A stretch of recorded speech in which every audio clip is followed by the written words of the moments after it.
Movie के शुरू में हम एक लड़की को देखते हैं जो कि एक आम लड़की नहीं बल्कि एक परी थी और इसका नाम मेलिफिसेंट था। वो एक मैजिकल जंगल में रहा करती थी जहाँ पर बहुत ही अजीब अजीब से क्रीचर्स और मॉन्स्टर्स थे। और तभी मेलिफिसेंट को पता चलता है कि उसकी किंगडम में कोई चोर लड़का घुस आया है और मेलिफिसेंट ने आज तक कोई इंसान भी नहीं देखा होता, तो इसलिए वो उसको देखने चली जाती है। वो वहां पर जाती है तो वो देखती है कि ये लड़का उसी की उम्र का होता है और मेलिफिसेंट उस लड़के से कहती है कि तुमने जो हीरा चुराया है वो मुझे वापस दे दो। तो वो लड़का उसकी बात मानकर उसे वो हीरा वापस कर देता है और फिर मेलिफिसेंट उस लड़के को उसके किंगडम के रास्ते पर छोड़ने जाती है। और बातों में वो लड़का जिसका नाम स्टीवन था वो मेलिफिसेंट को बताता है कि एक दिन मैं उस कैसल में रहूंगा और वो मेलिफिसेंट को बताता है कि उसके माँ बाप मर चुके हैं। और वो जाते हुए मेलिफिसेंट को कहता है कि वो वापस उसे जरूर मिलने आएगा और फिर स्टीवन वहां से चला जाता है। फिर इसके कुछ दिनों बाद मेलिफिसेंट से स्टीवन दोबारा मिलने आता है और उन दोनों के बीच में काफी अच्छी दोस्ती हो जाती है। वो लोग उसी मैजिकल जंगल में हर वक्त खेलते रहते हैं और जब वो दोनों बड़े हो जाते हैं तो वो एक दूसरे को पसंद करने लगते हैं।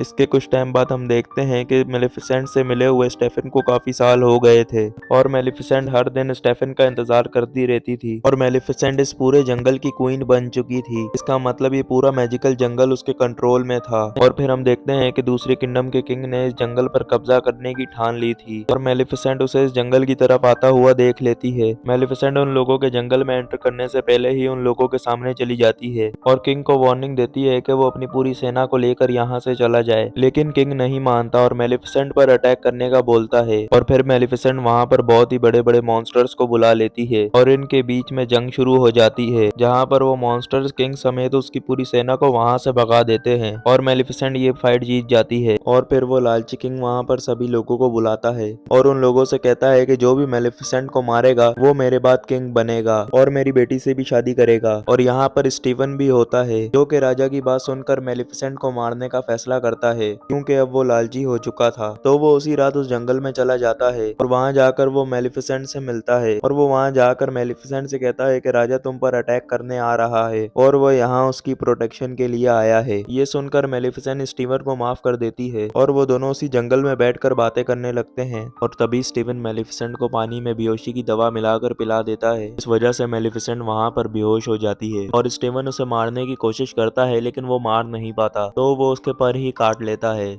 और वहां से उसके पर लेकर किंगडम की तरफ चला जाता है। और फिर सुबह जब मेलिफिसेंट उठती है तो वो देखती है कि किसी ने उसके पर ही काट दिए थे, तो वो वहां पर बहुत ही चिल्लाती है और रोने लगती है। और दूसरी तरफ स्टीवन राजा के सामने मेलिफिसेंट के पर लेकर आता है। इस पर राजा उसे कहता है कि उसे इसका इनाम जरूर मिलेगा। और इधर मेलिफिसेंट एक लकड़ी के सहारे चलने लगती है क्योंकि उसके पर ना होने की वजह से उसे बहुत तकलीफ हो रही होती है। वो जंगल से बाहर आती है तो वो देखती है कि एक कौवे को एक शिकारी ने पकड़ा हुआ था, तो वो मैजिक के जरिए उस कौवे को एक इंसान बना देती है और वो शिकारी उसे डर कर वहां से भाग जाता है। और वो उस कौवे को बोलती है कि तुम्हें स्टीवन का पता लगाना होगा। फिर वो कौवा सीधा उड़ता हुआ किंगडम की तरफ चला जाता है। यहाँ पर वो देखता है कि स्टीफन को किंग बनाया जा रहा है। यहाँ पर मेलिफिसेंट को पता चल जाता है कि स्टीफन ने उसे इसलिए धोखा दिया ताकि वो राजा बन सके। और फिर इस बात को कुछ महीने गुजर जाते हैं और फिर मेलिफिसेंट को पता चलता है कि स्टीफन को बेटी हुई है जिसको देखने के लिए वहाँ की किंगडम के काफी सारे लोग आते हैं। तो मेलिफिसेंट भी वहाँ पर उसे देखने के लिए पहुंच जाती है और वो वहां आकर उस बच्ची को कर्ज देती है कि जब ये 16 साल की होगी तो इसके हाथ में एक चरखे की सुई घुसेगी जिसकी वजह से ये मारी जाएगी। लेकिन तभी स्टीवन उससे माफी मांगता है और उसे कहता है कि वो अपना कर्ज वापस ले ले।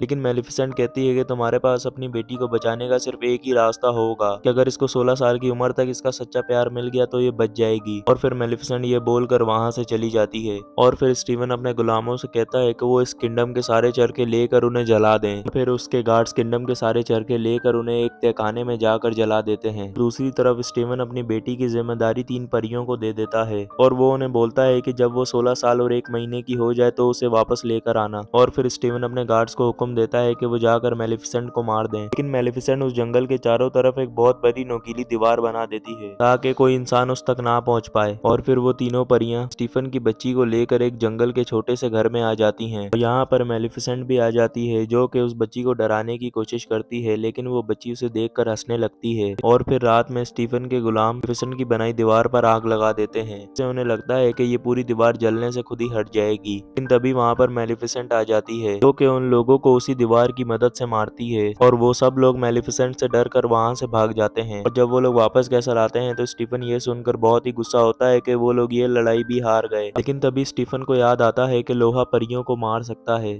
तो वो तभी अपने गुलाम से कहता है कि सारे लोहारों को बुला लो। इधर मेलिफिसेंट उसी बच्ची को देख रही होती है और इस बच्ची का नाम अरोरा है। वो बच्ची एक तितली के पीछे भागते हुए खाई में गिर जाती है, जिससे मेलिफिसेंट उसे बचा लेती है और मेलिफिसेंट भी आहिस्ता आहिस्ता उस बच्ची को पसंद करने लगती है। और फिर ऐसे ही कुछ साल गुजर जाते हैं और अब अरोरा 15 साल की हो चुकी है। उसका 16वां जन्मदिन आने वाला है और तभी अरोरा उसी दीवार के पास जाकर खड़ी हो जाती है जो मेलिफिसेंट ने बनाई है। वो ये सोच रही होती है कि इसकी दूसरी पार क्या होगा और तभी मेलिफिसेंट वहाँ आ जाती है और अरोरा को बेहोश कर उसे मैजिकल जंगल में ले आती है। और फिर अरोरा का जब होश आता है तो वो अपने चारों तरफ मैजिकल क्रिएचर्स देखकर बहुत खुश हो जाती है और वो एक पेड़ के पीछे मेलिफिसेंट को भी देख लेती है और अरोरा मेलिफिसेंट से बात करने लगती है। अरोरा मेलिफिसेंट से कहती है कि मैं जानती हूँ आप कौन हैं। वो कहती है कि आप बचपन से मेरे साथ रहती आई हैं और फिर अरोरा मेलिफिसेंट को परी माँ कहकर बुलाती है, जिससे मेलिफिसेंट काफी खुश हो जाती है। और फिर अरोरा वहाँ पर मेलिफिसेंट के साथ बातें करने लगती है और वहाँ के छोटे छोटे क्रिएचर्स देखकर बहुत खुश होती है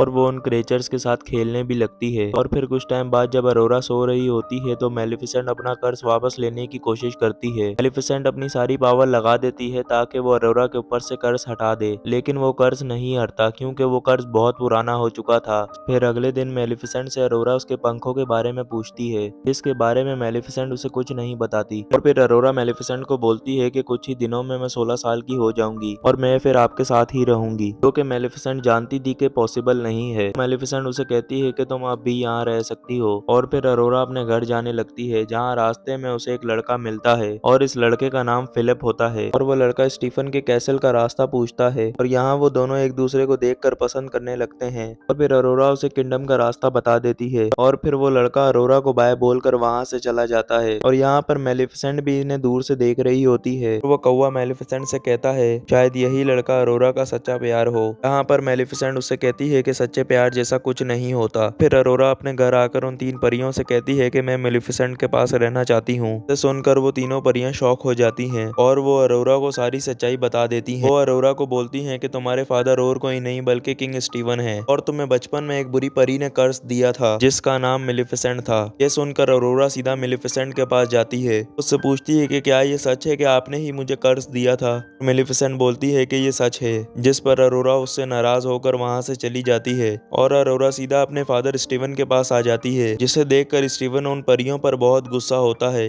और वो अरोरा को एक कमरे में बंद करने का हुक्म दे देता है। इसके बाद मेलिफिसेंट उसी लड़के के पास जाती है और उसे लेकर सीधा कैसल की तरफ बढ़ जाती है। अब उसका कर्ज पूरा होने में सिर्फ कुछ ही टाइम बाकी था और उसका कर्ज शुरू भी हो जाता है। पूरा चलते चलते उसी तहखाने में चली जाती है, जाकर सीधा उसी सुई पर अपनी उंगली रख देती है, जिस वजह से अरोरा एक गहरी नींद में सो जाती है। और फिर मेलिफिसेंट उसी लड़के को लेकर कैसल में आ जाती है, से वो अरोरा के रूम के आगे फेंक देती है और वो लड़का अरोरा के पास जाकर उसे किस करता है, लेकिन वो नहीं उठती। और फिर मेलिफिसेंट अरोरा के पास जाती है और रोते हुए उससे माफी मांगती है और उसके सर पर एक किस देते हुए वहां से जाने लगती है। लेकिन जैसे ही वो जाने के लिए मुड़ती है तो पीछे से अरोरा उठकर उसे बुलाती है। यहाँ पर हमें पता चलता है कि अरोरा का सच्चा प्यार मेलिफिसेंट है और फिर अरोरा और मेलिफिसेंट वहां से निकलने लगते हैं, लेकिन रास्ते में ही कोई मेलिफिसेंट के ऊपर एक लोहे का जाल फेंक देता है। इसकी वजह से मेलिफिसेंट जलने लगती है। वो अपने जाल के बीच में से ही अपने कौवे को एक ड्रैगन में बदल देती है, जो कि वहाँ पे खड़े गार्ड्स को मारता है। साथ ही साथ मेलिफिसेंट के ऊपर से जाल भी हटा देता है। के बाद अरोरा एक रूम में पहुंचती है, वहाँ पर मेलिफिसेंट के पर रखे हुए थे, तो वो उस क्लोजेट को तोड़कर मेलिफिसेंट के पंख को आजाद कर देती है। और फिर मेलिफिसेंट के पास स्टीवन आता है, उसने पूरी बॉडी के ऊपर लोहे का सूट पहना हुआ था। वो आते ही मेलिफिसेंट पर अटैक करता है, लेकिन तभी मेलिफिसेंट के पंख उसे आकर लग जाते हैं और वो वहाँ पे खड़े सारे गार्ड्स को मारने लगती है। इसके बाद स्टीवन मेलिफिसेंट के पैर में एक चेन फंसा देता है, इसको खींचकर मेलिफिसेंट स्टीवन को भी बाहर अपने साथ ही उड़ा ले जाती है और मेलिफिसेंट स्टीवन को बाहर एक जगह पर ले जाकर छोड़ देती है। लेकिन स्टीवन मेलिफिसेंट पर दोबारा अटैक करता है, वो उसके परों के साथ लटक जाता है। मेलिफिसेंट उसी वक्त पर खोल देती है, जिसकी वजह से स्टीवन नीचे जा गिरता है और मारा जाता है। इसके बाद अगली सुबह हम देखते हैं कि अरोरा मेलिफिसेंट के साथ उसके जंगल में आ गई है और मेलिफिसेंट अरोरा को वहाँ की नई क्वीन बना देती है, जिसकी वजह से वहाँ की दोनों किंगडम एक हो जाती हैं और ये मूवी यहीं पर एंड हो जाती है।